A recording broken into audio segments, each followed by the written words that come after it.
ভাই এটা আপনার টিয়া পড়ছে। ভাই আপনারা তো খুব ভালো মনের মানুষ। যাক, আমি খুশি, আরো 50টা দিলাম।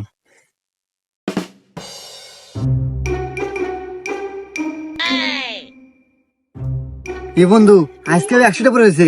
এ বন্ধু আজকেও দিয়ে দে, তাহলে 200 টাকা দিবেনি। হ্যাঁ ভাইয়া এটা আপনার টাকা পড়ে রয়েছিল। আরে ভাই, আপনাদের আসলে অনেক ভালো মনের মানুষ, এই যুগে তো এবার ভালো মানুষ পাওয়া যায় না। খুশি হয়ে দেন, আরো 100টা দিলাম। এ বন্ধু আজকেও তো ওই লোক, কিন্তু আজকে তো টিয়া পড়ে নাই। এক কাজ করি বন্ধু, তোর পয়েন্ট থেকে আর আমার পয়েন্ট থেকে এক এক 2000 টিয়া নিয়ে যা, কই যে আপনি টিয়া পড়ছে, টিয়া দিব আমাকে 4000 লাভ হবো। হ্যাঁ এই জন্য আমার টিয়া। ভাইয়া এটা আপনি 2000 টিয়া পড়ছে। আরে ভাই, আপনারা তো আসলে অনেক ভালো মনের মানুষ। আচ্ছা ঠিক আছে ভাই, অনেক ধন্যবাদ। থাকেন, আমি যাই গা।